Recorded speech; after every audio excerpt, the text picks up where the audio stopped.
If you are preparing for the CSCA test and you don't know where to start with physics, this video is exactly for you. Welcome everyone. Today we are starting a brand new series on my channel, a complete CSCA preparation series covering physics, chemistry and mathematics. And today we begin with physics. And this series, my method is very simple. First, I will walk through the syllabus so you know exactly what topic are coming. Then I will open my handwritten notes, the same notes I personally made when I was preparing for the CSCA, and I will explain everything topic by topic in a short and clear way. I have already given this essay test myself, so I know what is important and what is not. I will save your time. So, and today, first episode, we are starting with physics and specifically, uh, specifically the first module, which is mechanics. You can see that in the first module, we will cover the mechanics. Here the main topic is mechanics, but the subtopic is kinematics, in which we will cover displacement, velocity, acceleration, uniform acceleration, motion, pre-pile motion, and the second subtopic is Newton's law of motion and their application. And in the same module of mechanics, we will also cover momentum and impulse, which is also a subtopic. Law of conservation of momentum, work and energy, law of conservation of mechanical energy. Then the next subtopic is circular motion and universal gravitation, and the last subtopic in this module is simple harmonic motion and mechanical waves. So in this handwritten notes, I will share only the short notes. Okay, it is the short notes, and it there is only short notes, formulas, and all other things related to this topic. And as I know that if you are taking this CCA test and taking a bachelor admission, and then I know that, and your intermediate, you will cover all these topic very clearly. So I will this series is just for the reminding and explaining the syllabus. So I will share the short notes, and not I am not going in detail, and you go to and you should do that that first you watch this video, and after that when you watch and again watch and make notes just like me, and it will be very helpful while clearing the CSCA test. So without wasting time, we will begin our first module, which is mechanics. And mechanics, the subtopic, which subtopic 1 is kinematic. And kinematic we should study, which is given in the syllabus, which is displacement, velocity, acceleration, uniform acceleration motion, pre-pile motion. So what is a displacement, which is the first subtopic. Displacement, the important thing in displacement is that you should know that it is vector quantity or scalar quantity. So displacement is a vector quantity, as all we know that because displacement is the shortest distance between 2 points, and it has a specific direction. So what is the definition of vector? Vector is anything which have magnitude as well as direction. So displacement have magnitude and as well as a specific direction, so it is a vector quantity. Next subtopic is that velocity. So what is velocity? Velocity, the definition of velocity is displacement per unit time. As displacement is a vector quantity, so velocity is also a vector quantity. Okay, here the this is the formula, you must memorize it. And here see that change in velocity, then we will write the formula like that, that change and displacement per unit change and time. Okay, Next is acceleration. What is acceleration?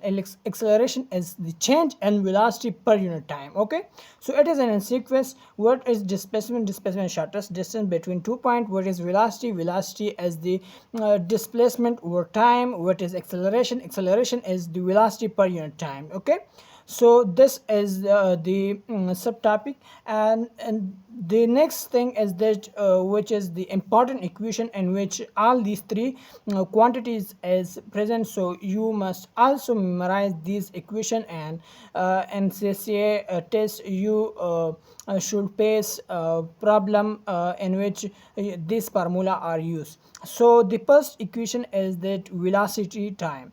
What is velocity time equation? So velocity time equation is this that final velocity is equal to initial velocity plus acceleration into time. Okay, so this is the first equation. And now the second equation which you must memorize is the displacement. So displacement is equal to initial velocity into time plus half acceleration into t square. Okay, so this is the second equation. You must also memorize it.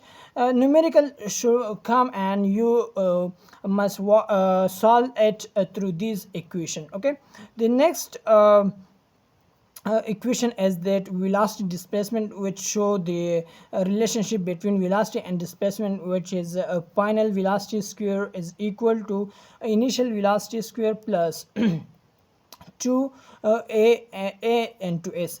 A is representing acceleration, s is representing displacement. Okay, next equation, equation number 4 is average displacement. What is average displacement? Average displacement is the initial velocity plus final velocity divided by 2 into t.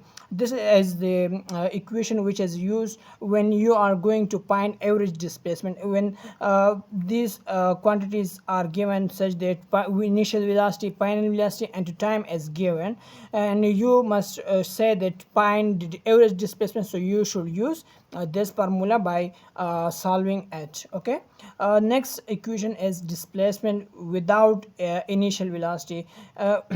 Mean that there will be the numerical in which there is no initial velocity, then you will in this case you will use this equation in which you must you can find a displacement. Okay, now the next is that important point is that in pre-pal motion we replace a by g. Okay, so in the pre-pal motion, what we will do in this equation here, it is written as acceleration. Okay, and pre-pal motion we will replace it by the g, what is the gravitational acceleration. G represent gravitational acceleration. Okay, now go to the next topic, which is graphical analysis. So this is also important. From here MCQs can come that displacement time graph slope gave us, so its correct option will be velocity. Okay, velocity time graph velocity time graph slope gave us acceleration, and area of the velocity time graph gave us a displacement. I will show that displacement time graph, as we know that displacement is equal to delta s by delta t. So the unit of delta s is meter, and to the unit of time as second. So meter per second is the unit of velocity. And slope, what is slope? Slope is change and y, mean change and y divided by change in x. Okay, so when you draw the graph of displacement time graph and you sure study the slope, then after studying that you will get this unit, which is the unit of velocity. So the slope of displacement time graph gave us velocity. Okay, same like that velocity time graph velocity time graph slope also gave us acceleration, and its area gave us a displacement. Okay, now we will go to the next subtopic, which is the we covered the first subtopic, which is kinematics. Now we will go to the next subtopic, second subtopic, which is the Newton law of motion and their application. So let's go.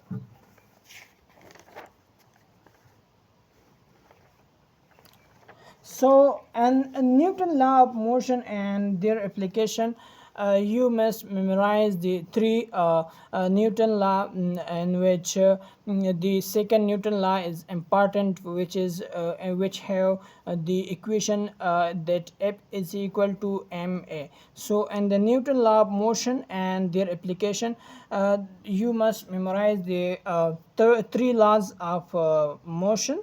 Okay, and also memorize their application, which is you can search it, and there is no other important point in the Newton law of motion that I teach to you and this short notes. Okay, so we will jump into the third subtopic, which is the momentum and impulse law of conservation of momentum. Okay, we will this is the subtopic, momentum and impulse. What is momentum, what is impulse, law of conservation of momentum? There is three topics actually, so we will cover this. Okay, so this is actually the short notes. Okay, I cannot go to the detail.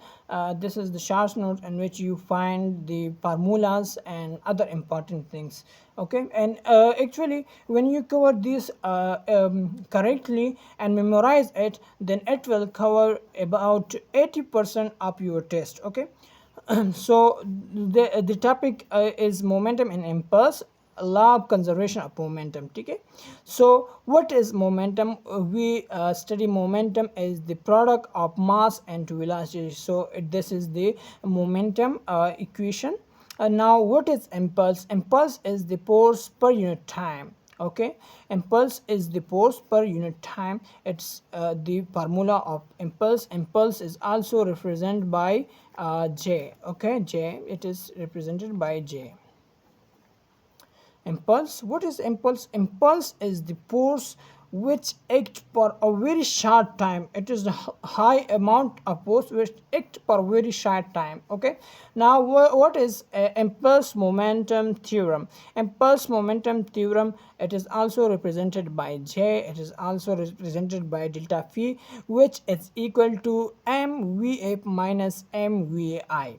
Okay, so this is the equation which you memorize, and that can come, MCQs can come from this and this equation. Okay, now what is the law of conservation of momentum? So as we know that a law of conservation of momentum equation is that m1 v1 plus m2 v2 is equal to m1 u1 plus m2 u2. So if you cover momentum and impulse and law of conservation moment, these equation, it will be enough for.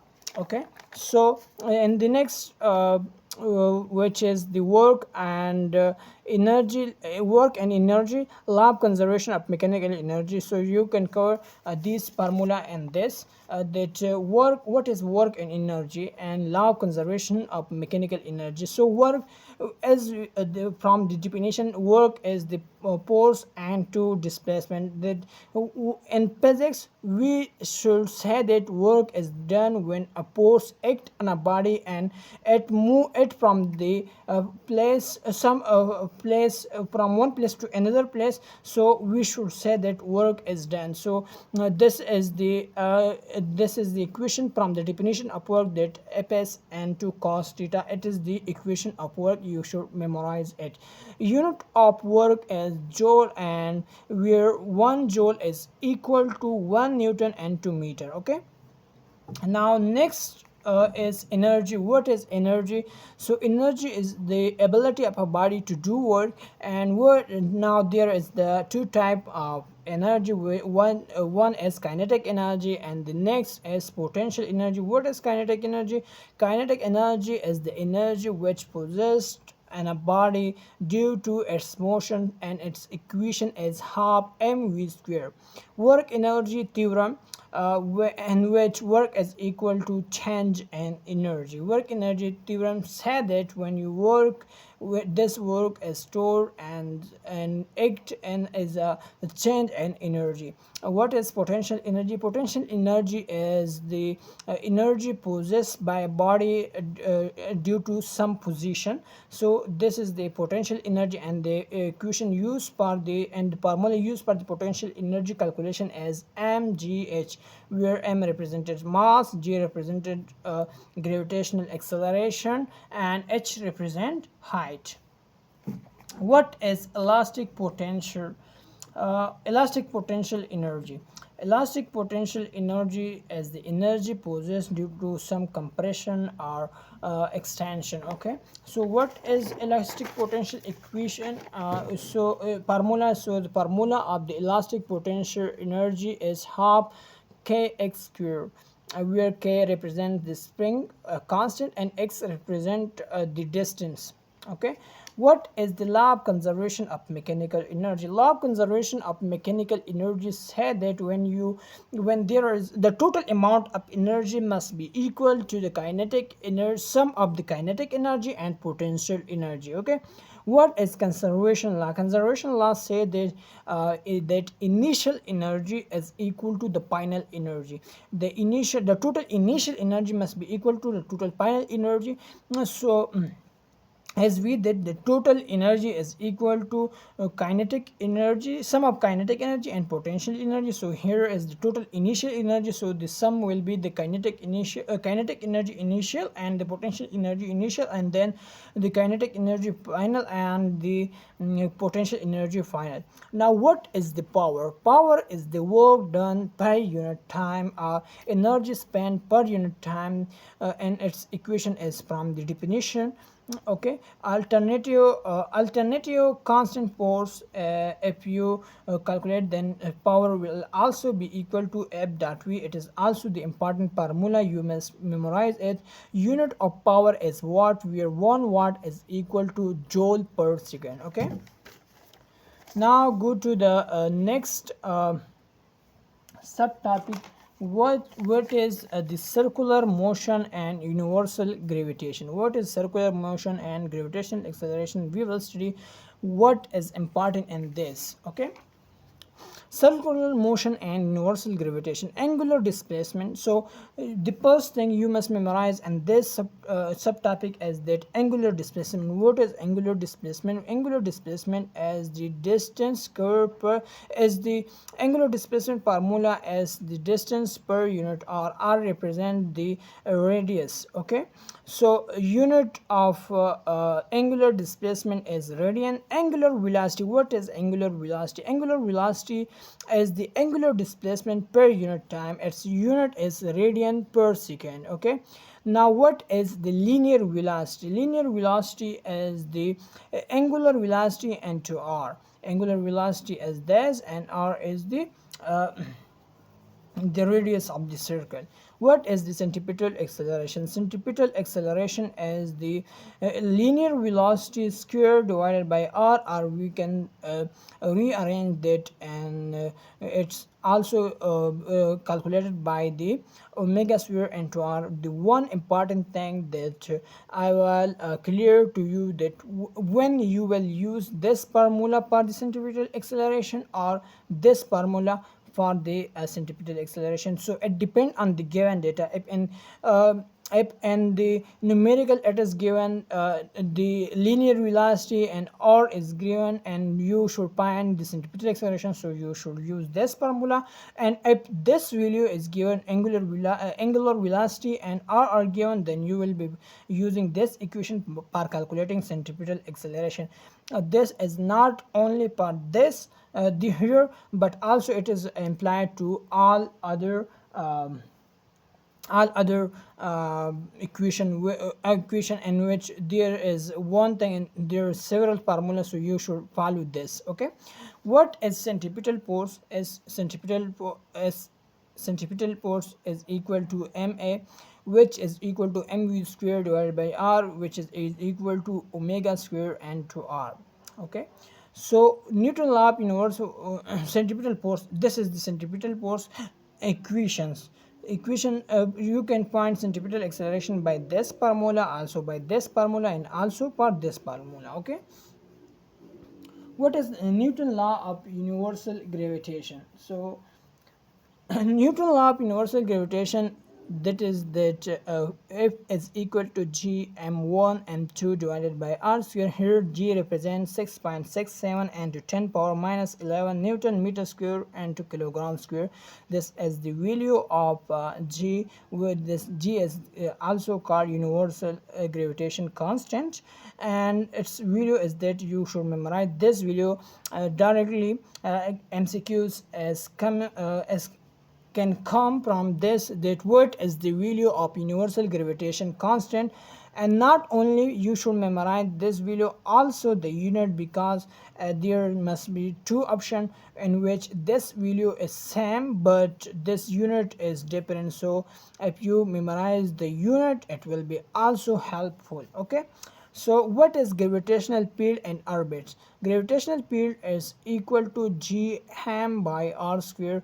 It is the formula which is derived by rearranging it, and its derivation is present. If you want the explanation of it, then you can search it. Okay, so it will be clear for you. If you can memorize it and you have a background, then it is okay, then you should memorize it. And MCQs, if MCQs given that find the gravitational field, so you use this formula. Okay, what is the orbital velocity? It is equal to v is equal to gm by r.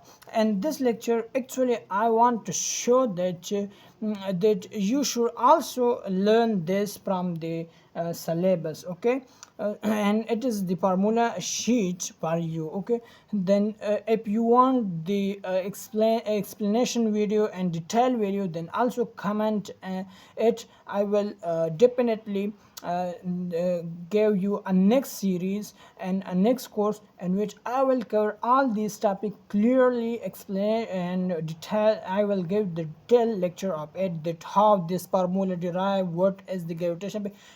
All I will cover it, but today I will give you only the idea that you should teach this, and this is the important thing that you should memorize, and the syllabus of physics, especially in the mechanics module. Okay, what is the Kepler's third law? Kepler's third law is said that t square is directly proportional to r cube. Okay, so it's if we want that we put an equality, and then if you want to put equality, then there will be constant, and this is the Kepler's third law constant. Okay, so you should also memorize it. MCQs can come from that. Okay, what is simple harmonic motion and mechanical wave? This is the last subtopic of this module, and this is the simple harmonic motion and mechanical wave. Simple harmonic motion say that F is equal to minus kx. Here F represents force. Okay, k represents spring constant, and x represents displacement. And here the negative option show the opposite direction. Okay, or we, this is the condition of simple harmonic motion, that acceleration is directly proportional might be minus negative x. Okay, I believe that you will learn it and your intermediate, and it will be clear for you. Angular frequency. What is angular frequency? Angular frequency equation formula is equal to 2 phi and 2f. Here 2 pi is constant and it represent frequency. What is system and simple harmonic motion? There is two system and simple harmonic motion. One is mass spring system, and its time period is equal to 2 phi under the root m by k. And if you want to find frequency, then frequency will be its opposite, which is 1 over 2 phi under the root k by m. Okay, and the next system in simple harmonic motion is simple pendulum, and its time period is equal to 2 pi under root l by j. And if you want also to find the frequency of it, it will be equal to 1 or 2 pi and under the root g by l. Okay, and we also know that time period and frequency are the inverse proportion of each other. What is mechanical waves? Mechanical wave equation is v is equal to f lambda. V represents speed, f represent frequency, lambda represent magnitude, longitude. So this is the first module of the physics syllabus. We cover it all, and you should learn and memorize this and from this module. Okay, now we will cover the next topic, next section, which is section number 2 of this, which in which we will cover electromagnetism. So thank you for watching. See you in the next lecture.